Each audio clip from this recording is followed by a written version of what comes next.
Good afternoon, friends, and this is Deepak Singh, and welcome to AQ Bias. And under this initiative, we'll be discussing important current developments which happened in the last month. And under this, we will be discussing the topic of G7 countries.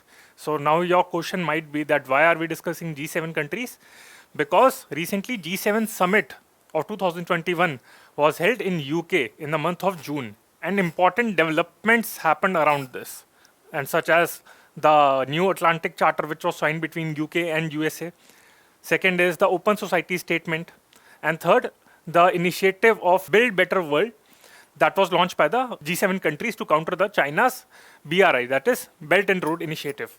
So in this context, we will be discussing those developments. But before that, I want to assure that you are clear with what is G7, what is the evolution. So we are not just focusing on the current developments. Using these topics, we are also focusing on the international organization, which is an important part of your IR. तो ये prelims के लिए भी important है और mains के लिए भी important है. तो इस context में हम क्या करते हैं, पहले हम G7 का ओवरव्यू कर लेते हैं. इसमें मैं समिट के रिलेटेड डेवलपमेंट्स नहीं डिस्कस करूंगा, जो बट मेरा नेक्स्ट वीडियो होगा उसमें मैं G7 समिट पे जो भी की डेवलपमेंट्स हुई थी, जो यूएस का जो प्रेसिडेंट अभी यूरोप गया था, तो वो कहाँ कहाँ पे गया था, क्या क्या डेवलपमेंट्स हुई थी, वो भी डिस्कस कर लेंगे. ओके फ्रेंड्स, नाटो और उसकी जो नाटो एंड जेनेवा समिट वो हम बाद में डिस्कस करेंगे. सो पहले let's discuss the topic of G7. So my first question to you is, don't look at the map, that will amount to cheating. So but my first question to you is, like, who are the key members of G7? Okay, so this question can be asked like which all countries are members of G7 or not. So एक तो आपका हो जाएगा कि it's a western country block apart from Japan. तो Japan भी है, it's a rich countries block. Simple सी बात ये कही जाए तो जो उस टाइम पे ये 1970s में फॉर्म करा गया था एट दैट टाइम. तो उस टाइम पे जो लार्जेस्ट इकोनॉमीज थी आपकी, यूएस हो गया, कनाडा हो गया, यूके हो गया, फ्रांस हो गया, जर्मनी हो गया, इटली हो गया एंड जापान. सो ये जो सारी कंट्रीज थी ये वर्ल्ड की लार्जेस्ट इकोनॉमीज में आती थी. अब आपका क्वेश्चन ये भी हो सकता है कि उस टाइम पे तो रशिया भी सबसे लार्जेस्ट इकोनॉमी थी, तो उसको क्यों नहीं इंक्लूड करा गया रशिया को? Because this group was formed, पहले नाटो ने तो फॉर्म करा ही था वेस्टर्न कंट्रीज ने so as to counter Russia, but it was also formed. So the twin objectives of its formation was first to make sure that the economic related policies of all these countries, of these rich countries, are in sync, and second to counter the communism of Russia. तो ये यहाँ पे capitalism promote कर रहा है. And Russia का तो ये कोल्ड वॉर एरा का प्रोडक्ट है under the presidency of Richard Nixon, who कंसेप्चुअलाइज्ड आपका G7. तो ये आपकी कंट्रीज हो गई. इट्स सिंपल, आप इसको पूरी 3 पार्ट में डिवाइड कर लीजिए. एक हो गया कनाडा यूएसए, ये एक ब्लॉक हो गया. Then let's move to Russia, sorry आपका यूरोप. सो आपका हो गया UK, France, Germany and Italy. तो अगर आपसे G7 के बारे में पूछा जाएगा तो यूके, जर्मनी एंड फ्रांस तो आप कह ही देंगे कि चलो ये तो मेंबर्स होंगे, क्योंकि these are still the leading players of Europe. पर इटली के बारे में कंफ्यूजन हो सकती है कि इटली है, स्विट्जरलैंड है, स्पेन है, क्या है? तो करेक्ट आंसर इज इटली. ठीक है, तो ये आपका हो गया. जर्मनी वैसे उस टाइम पे वेस्ट जर्मनी थी, अब तो पूरी जर्मनी आ गई है. तो इटली है साथ में, जो अभी इस मामले में G7 को क्रिटिसाइज भी करा जाता है, that why Italy is a member of it, although it's not like among the largest economies any more, but still Italy is there. So that we will discuss in the critical analysis. And as I told you that I at like AQ Bias follow this 3C approach, and this is the topic will be comprehensive. It will cover the prelims as well as the mains analysis part, but yet it will be concise. It will be taught to you in very simple manner, in very short less words. मैं नहीं चाहता कि इसके ऊपर मैं कोई ऐसे आपसे लिखवाना चाहूँ, क्योंकि हमारी रिक्वायरमेंट है एग्जाम के लिए मेंस में हमको 200-300 वर्ड लिखने होते हैं. इसके ऊपर ऐसे नहीं लिखना. जो ऐसे रिलेटेड टॉपिक्स होंगे वो मैं अलग से टॉपिक डिटेल में डिस्कस तो करूँगा ही.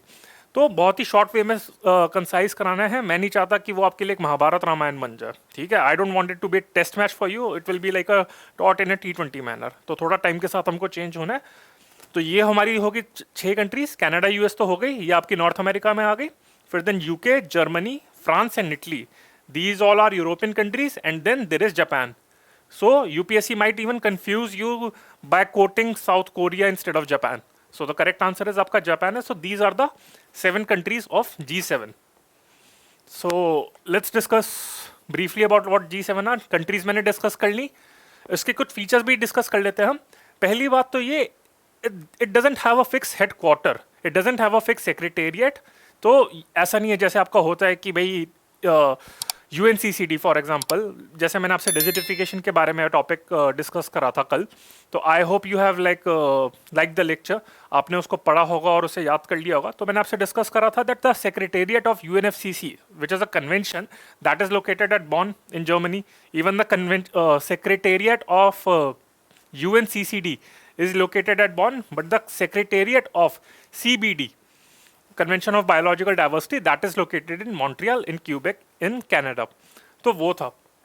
पर G7 और G20 इन कंट्रीज का सेक्रेटेरिएट कहाँ पे? G7 का कोई सेक्रेटेरिएट नहीं है। Neither it has a formal constitution, ऐसा कुछ है नहीं, ना कॉन्स्टिट्यूशन है ना फिक्स हेडक्वार्टर है। ये चीज़ हो गई। एंड जो यहाँ पे डिसीजंस भी लिए जाते हैं by the leaders, they are non binding. जैसे मैंने यूएनसीसीडी के टॉपिक में आप लोगों को बताया था, I discuss that topic in the background because UNCCD का अभी वर्ल्ड डेजिटिफिकेशन डे अभी ऑब्जर्व करा गया था, तो उस कंटेक्स्ट में मैंने आप लोगों से वो शेयर करा था।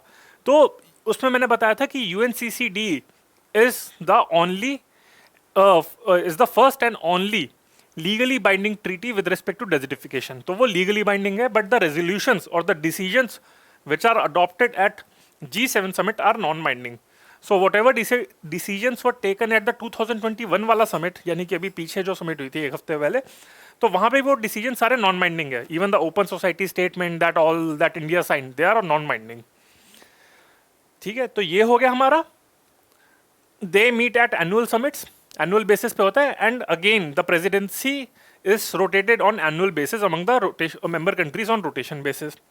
And as I said that it is a informal gathering because it doesn't have a formal constitution and it doesn't have a fixed headquarter. इसके जो decisions होते हैं they are non-binding. And again इसकी mandate के बारे में बात करें तो why it was formed? As I told you that it was originally formed in 1970s.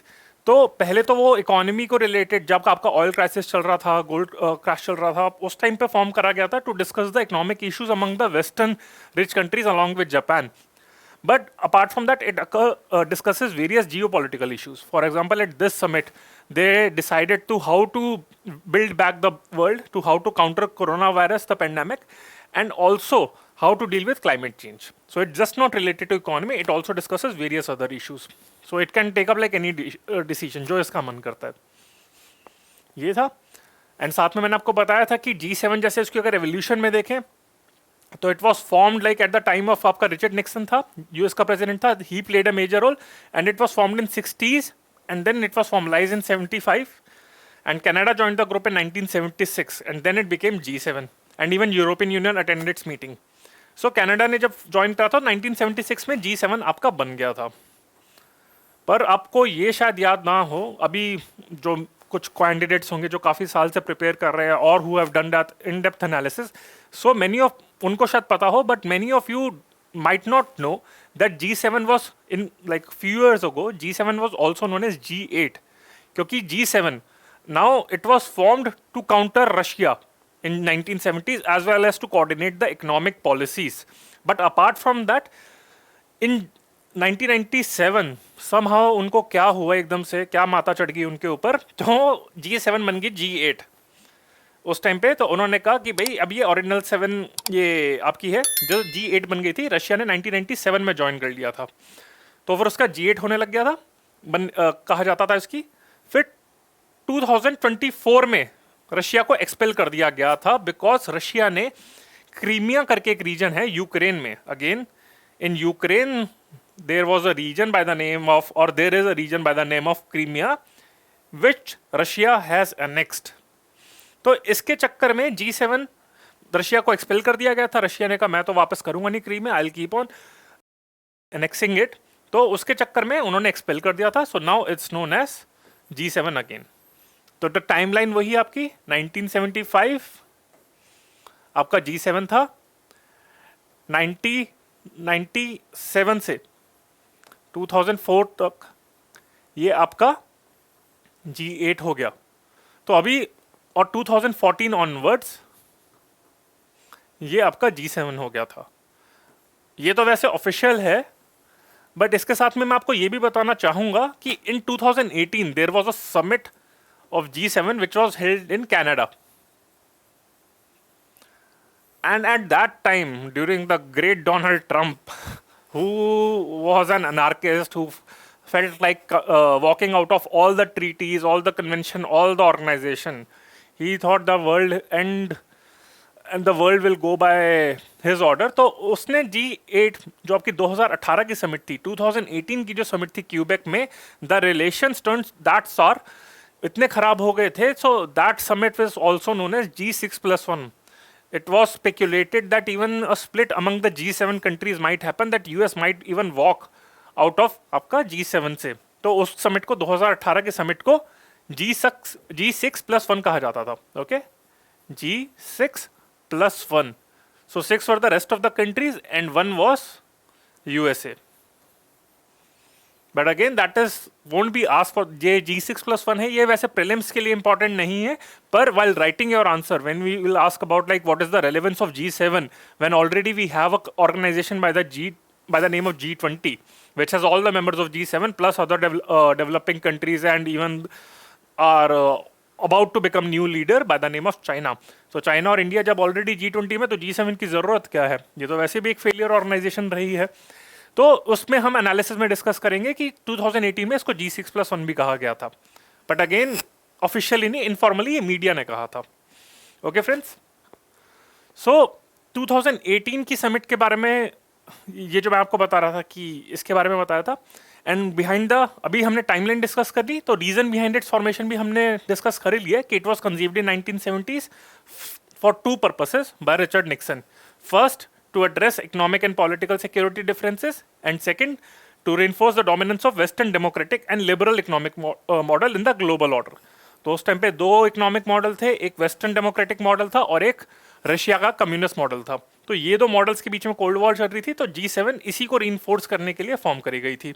But again as you can see that was the reason that it was formed, but ultimately in 1997 they even invited Russia. तो when the purpose for which this organization was formed is no longer then what is the purpose of this organization? जब Russia को counter करने के लिए बनाया था और Russia को ही बना लिया उन्होंने अपना मेंबर, तो भाई G7 का पर्पस क्या रह गया?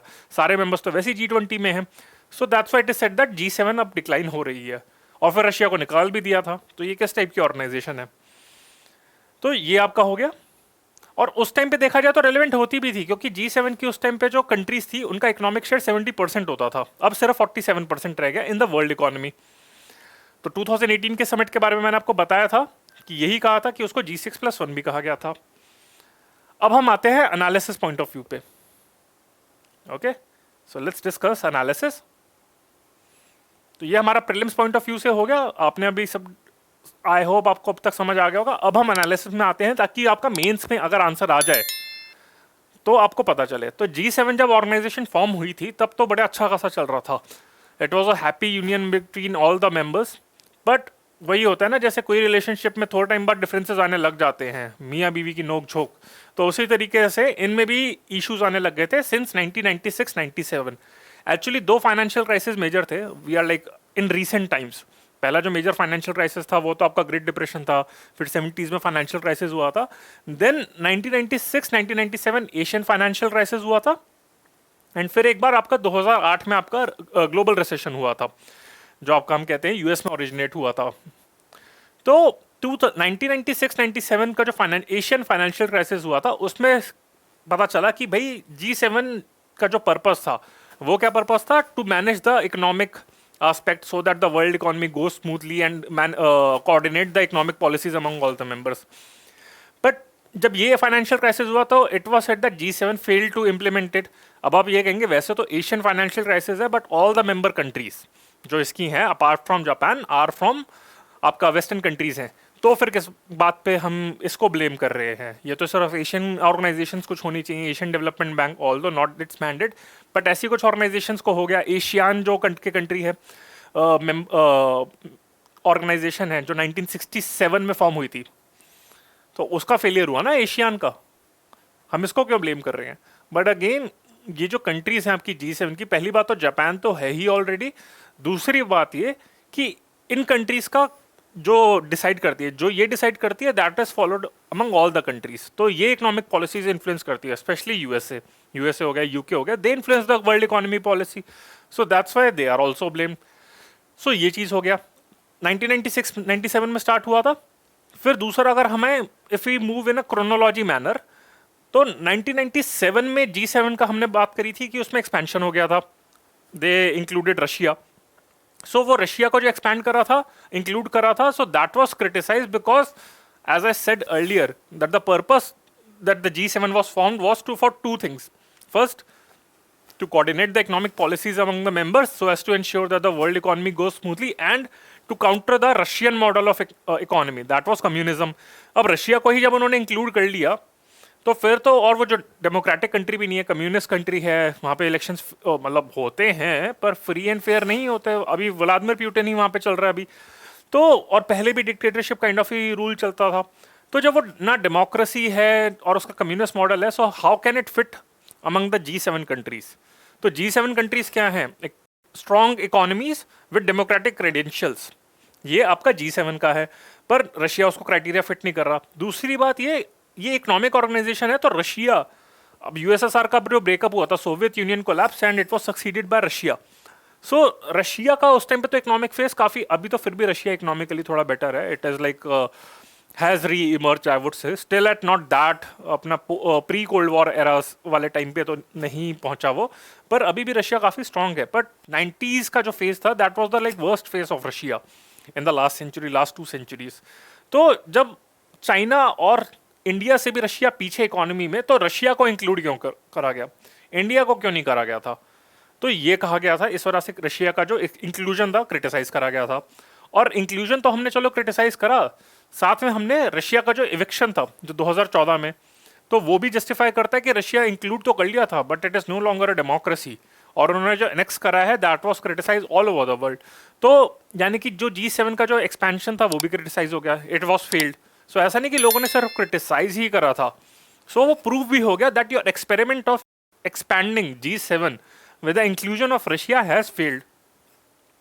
और फिर फाइनली दैट इज सेड ना, the final nail in the coffin was आपका 2008 का global financial crisis, which was in fact even triggered by the policies of some of the G8 members. और वो सम ऑफ में कौन सी आती हैं? उसका यूएसए ही आता है भाई, यूएसए से जो सारा स्टार्ट हुआ था ना, ये जो आपका सारा जो बैंक फेलियर हुआ था तो वहां पे हुआ था, तो ओरिजिनेट भी वहीं से हुआ था G8 कंट्रीज में से, और मतलब यूरोपियन कंट्रीज और यूएसए में से, और साथ में फिर ना डील कर पाई। So at that time G20 was the organization which led the global recovery. Actually, G20 was formed around in the aftermath of Asian financial crisis of 1996-1997.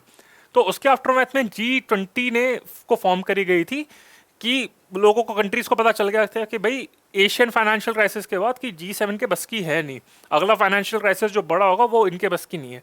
उसके बाद G20 फॉर्म करी गई थी and G20 proved its worth that yes, we are the right successor or we are the right representative of the world economies to deal with any kind of global crisis। तो अगर economy की बात करी जाएगी तो world की जो top 20 countries हैं वो डिस्कस करेगी, ना कि 7 कंट्रीज जो अभी भी वर्ल्ड की टॉप इकोनॉमीज में नहीं है, जैसे कनाडा और इटली हो गए, they are no longer the top economies in the world, वो चाइना और आपकी इंडिया आ चुकी है।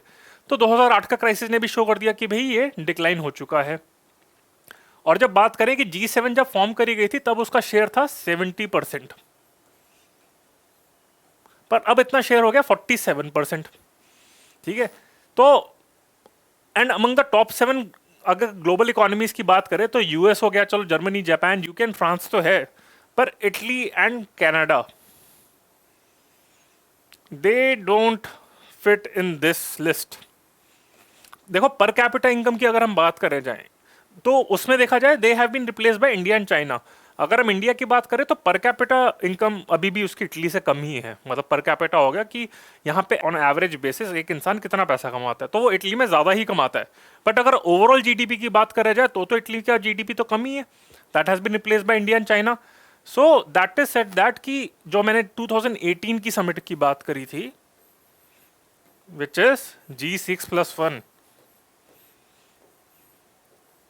तो जो मैंने कहा था कि when in 2018 it was called as G6+1 due to the policies of Trump policies, तो कहा था कि G7 ऑलरेडी ही मर चुका था। सो कहते हैं ना कि even before Trump's inhumane euthanasia, तो G7 वॉज ऑलरेडी डेड। तो ऐसा नहीं है कि ट्रंप ने किसी को G7 एक जिंदा ऑर्गेनाइजेशन को मारा है, वो ऑलरेडी मरी हुई ऑर्गेनाइजेशन थी तो उसी को उसने मारा है। ठीक है, तो ये ऐसी चीजें भी आप यूज कर सकते हैं। You can use these kind of quotes also, so that will be of help to you in your mains analysis. Again my personal recommendation is, if you are writing about the decline of G7, then do mention about this 2018 summit. I'm pretty sure that I think hardly any organization or hardly any person will tell you in this detail उसका पूरा evolution और पूरा criticism के साथ. And these points you can copy as it is in your mains examination and you can write it. So this will give you a very good analysis and will fetch you great numbers. तो ये हमारा हो गया analysis, हो गया कि भाई G7 किस तरीके से डिक्लाइन हो चुकी है, कैसे कैसे स्टेप बाय स्टेप वो डिक्लाइन होती गई, नीचे आ गई। अब हम बात करते हैं what is the future, and the most common question of G7 is whether since we said that many commentators have said that G7 is already dead, although you can add to this that the recent G7 summit of 2021, in that they have tried to revive things by launching various initiatives so as to tackle coronavirus and to tackle China. G7 and NATO, these two organizations recently publicly stated that China अभी इस time पे हमारा सबसे number 1 threat है in comparison to Russia. तो अभी in fact Geneva summit में अभी आपका जो यूएस प्रेसिडेंट जो बिडेन है वो जेनेवा में अभी रशिया से मिला भी था, so as to improve the relationships, but China से नहीं मिला। अब G7 का देखते हैं कि आगे फ्यूचर क्या है, कि should G7 be replaced by G20। Okay, अगर हम ये कहते हैं कि G7 की जगह हम G20 रिप्लेस कर लें, अगर ये इस टाइप का क्वेश्चन आएगा तो पहले आपको तो रीजंस तो बताने कि हाउ G7 हैज डिक्लाइंड, वो तो आपको इंक्लूड करनी है, and then you have to answer that what is the future. तो according to some commentators there are like 3 ways in which G7 can revive, and then they have also given the counter argument, so I'll be sharing these school of thoughts. There can be some other alternatives also, but apart from that, like these are the key alternatives. तो पहली बात तो ये कहते हैं कि G7 को ना G20 से रिप्लेस कर दो। Like if you talk about what is the future of G7, आगे क्या स्कोप है G7 का, अगर उसके बारे में बात करें तो first is like okay, G7 should be replace by G20. That is the thing, and the reason is that all the economies of G7 are already in G20, and G20 is the primary organization at this point for dealing with the economic issues in an informal manner. Again, जो आपकी जो बाकी सारी हैं, IMF हो गया, world bank हो गया, these are banks, और जो आपका WTO वो ट्रेड रिलेटेड है, और वो WTO तो वैसे ही फेलियर है क्योंकि वो भी डेडलॉक वहाँ पे पहुँच चुका है, और वो क्यों डेडलॉक हो चुका है, फेलियर है, वो मैं इंटरनेशनल ऑर्गेनाइजेशन की एक सीरीज लॉन्च करूंगा, उसमें मैं डिस्कस करूंगा आप लोगों के साथ। ठीक है, तो ये हो गया। तो ये कहते हैं कि G7 को G20 परमानेंटली रिप्लेस कर देना चाहिए, G20 should permanently replace G7। तो ये कहता है, बट प्रॉब्लम इसमें ये है कि इकोनॉमिक पॉइंट ऑफ व्यू से तो ठीक है, बट पहली बात तो ये ऑर्गेनाइजेशन थोड़ी बड़ी हो जाएगी G20 में, यानी कि 20 मेंबर है as compared to 7, so cohesion लाना मुश्किल है। And most importantly there are other countries like for example Saudi Arabia, China, Russia. So if you talk about just about the economic purpose, then it will fit the bill. But if you talk about that, a democratic government, a democratic economy, so in that Saudi Arabia and all these, so they can't discuss all these human right issues and all. So already there are like conflict among these members, so that won't serve the purpose. तो geopolitical जो issues है ना, वो discuss G20 नहीं कर पाएगी, उसके लिए बेकार ऑर्गेनाइजेशन है ये। ठीक है, क्योंकि वो खुद ही वहाँ पे ह्यूमन राइट्स वायलेट करते रहते हैं। अब वो ह्यूमन राइट्स के बारे में कैसे बात करेंगे? जैसे ओपन सोसाइटी स्टेटमेंट अभी इशू करी गई है G7 ने, जिसको इंडिया ने साइन भी कर दिया गया, तो अगले दिन क्रिटिसिज्म यही आ गया कि ओपन सोसाइटी स्टेटमेंट, अभी मैं नेक्स्ट लेक्चर में डिस्कस करूंगा उसको, कि वो मोदी जी ने साइन तो कर दी है पर घर में तो खुद ही यहाँ पे इंटरनेट के ऊपर कर्ब्स लगाए जा रहे हैं। Now how can you sign a open society statement when already you are, and that statement talk about that online freedom, and वहाँ पे कर्ब्स नहीं होंगे इंटरनेट पे, पर घर में तो यहाँ पे कर्ब्स हो ही जाते हैं, यहाँ पे सेंसरशिप बढ़ रही है।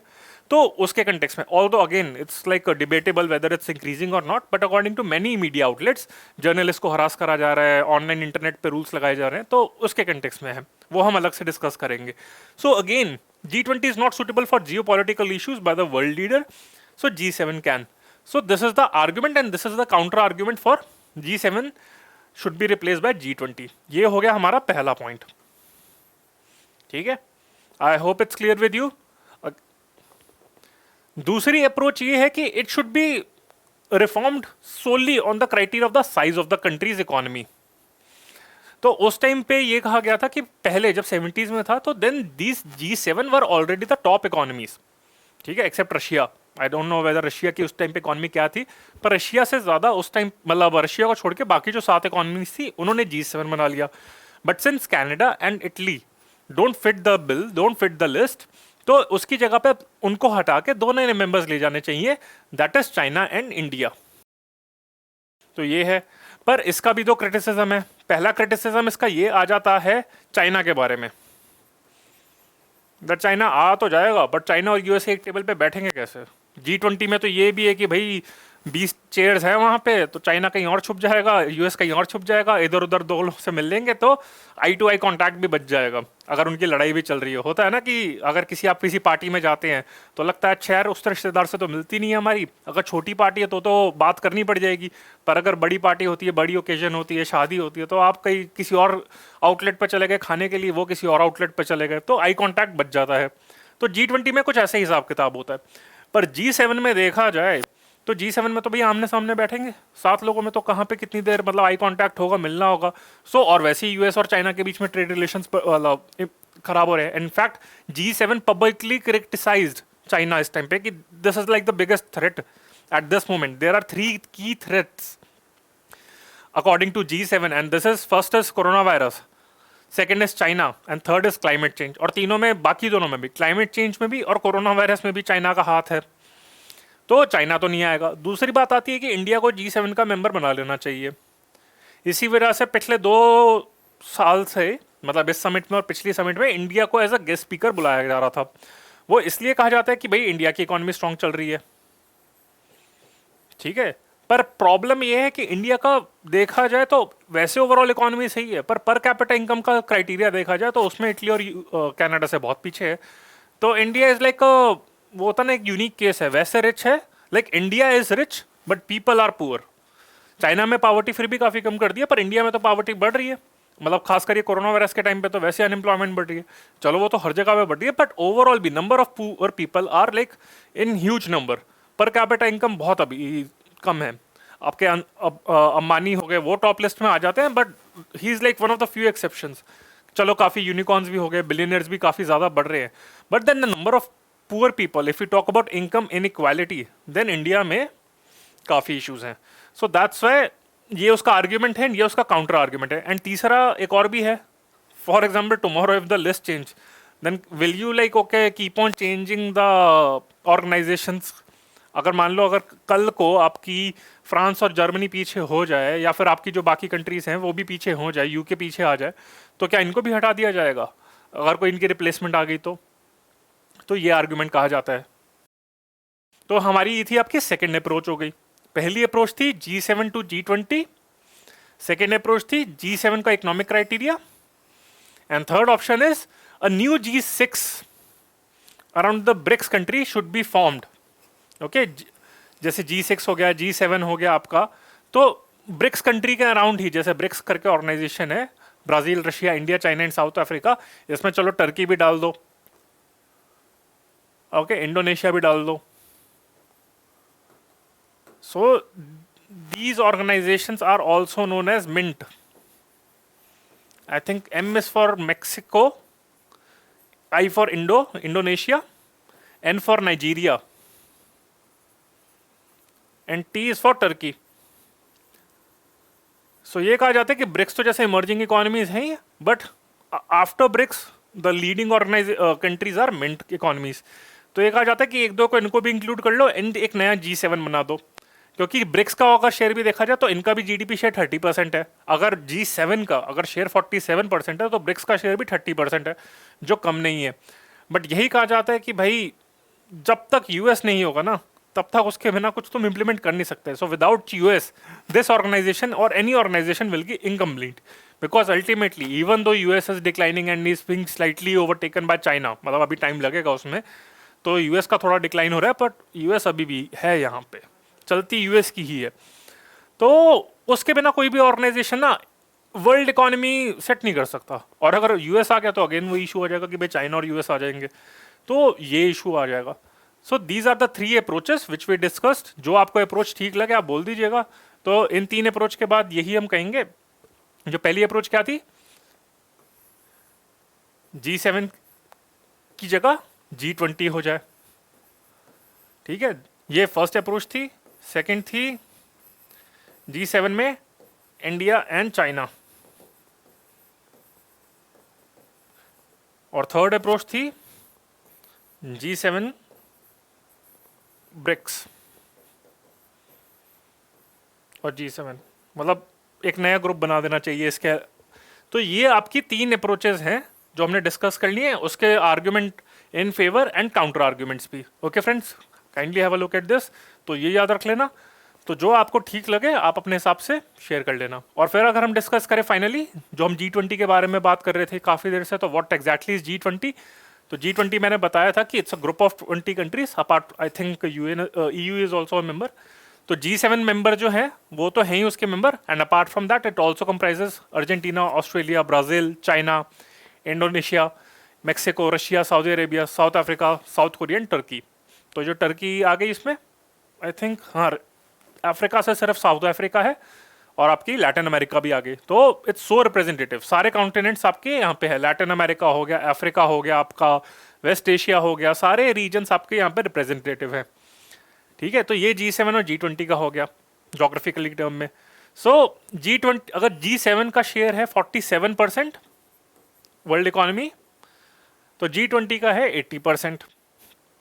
And G20 was formed in 1999 to in the aftermath of Asian financial crisis of 1996-97। And G7 और G20 की मैंडेट देखें तो G7 काफ़ी सारे इश्यूज डिस्कस करता है apart from economy, geopolitical. G20 जो करता है वो मेनली इकोनॉमी और फाइनेंशियल मार्केट्स को ही डील करता है, इकोनॉमिक रिलेटेड एस्पेक्ट्स को डील करता है। So this is the key difference that G7 and G20 के बीच में। Okay friends, so with this I am like ending my lecture, and please keep an eye on the next video which is related to the G7 summit. मतलब ये तो starter था अभी, ठीक है, अभी मेन कोर्स आएगा जो हम करंट अफेयर्स अभी डिस्कस करेंगे। तो G7 में अभी तक हमने तो बैकग्राउंड ही शो करा है, पर किस कंटेक्स्ट में हमने G7 का एनालिसिस करा है वो है G7 की समिट के बारे में। तो अगर आपने वो लेक्चर अटेंड नहीं करा तो फिर it will be like incomplete information for you. तो वो मेरा नेक्स्ट वीडियो में कवर होगा, please keep an eye on that. I hope आपको ये G7 और G20 जो मैंने आपको समझाया, आई होप आपको पूरा क्लियर हो गया हो। But in spite of that I have like tried my best to explain all the concepts. But in spite of that, if you think any point I missed or any point that was wrongly shared by me or you don't agree with me, then please I would request you to type in the comment box about your feedback on the lecture. And also you can contact us directly. I am Deepak Singh, and at AQ Bias you can contact me directly. We will revert to you regarding any doubt. Okay, and before ending my lecture, I just want to share some important information, and which is regarding the foundation batch which is being launched by AQ Bias. So AQ Bias foundation batch launch कर रहा है आपका जुलाई 7 से। So this day is very important. जुलाई 7 2021 से launch कर रहा है, and the key highlight is that it is the only institute in the whole country to offer 800 hours of classes for general studies, and out of that 10% of the classes यानी कि 80 घंटे आपके current affairs को dedicate करे जाएंगे, ठीक है। साथ में जनरल स्टडीज सही, बट जो कोर सब्जेक्ट्स हैं आपके history, geography, pol science, sociology, पबैड, ये सब भी आपका पढ़ाया जाएगा यहाँ पे। एंड ये तो जनरल स्टडीज का हो गया, पर आप लोगों को लग रहा होगा कि चलो भाई इस टाइम पे थोड़ा फाइनेंशियल क्राइसिस चल रहा है, सब कुछ है। So keeping that in mind, to support those talented students, AQ Bias is also launching IIT, मतलब इंजीनियरिंग वाला IIT नहीं, ये हमारा खुद का एक IIT है, and that is IAS inspiration test. तो ये इंस्पिरेशन टेस्ट क्या है? एक्चुअली स्कॉलरशिप टेस्ट है जो 24 और 27 जून को, 24th and 27th of June. So this test will be conducted to those students who are talented but who are bit short on money, and to in fact reward those students. तो यहाँ पे scholarship दी जाएगी। So for example अगर आप लोगों ने इसमें से टेस्ट में कंडक्ट कर आपने जो अटेंड करा उसमें आपकी 50% फीस आई स्कोर आया, तो आपको 50% स्कॉलरशिप दी जाएगी, तो आपकी फीस आपकी 50% रिड्यूस हो जाएगी। So do attend this test and gain some scholarship, and I hope you like this lecture.